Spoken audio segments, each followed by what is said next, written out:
If you need to turn off two-factor authentication on Zelle, follow these simple steps to ensure your account settings are updated. This process will guide you through disabling the security feature. Step 1. Open the Zelle app. Launch the Zelle application on your mobile device. Make sure you are logged into your account with your credentials. Step 2. Access account settings. Once you are in the app, navigate to the settings menu. This is usually represented by the icon or can be found in your profile section. Step 3. Locate security settings. In the settings menu, look for the security or privacy section. This is where you'll find options related to two-factor authentication and other security features. Step 4. Disable two-factor authentication. Find the option for two-factor authentication.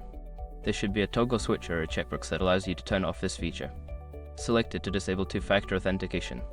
Step 5. Confirm changes. After disabling two-factor authentication, you may be prompted to confirm your choice.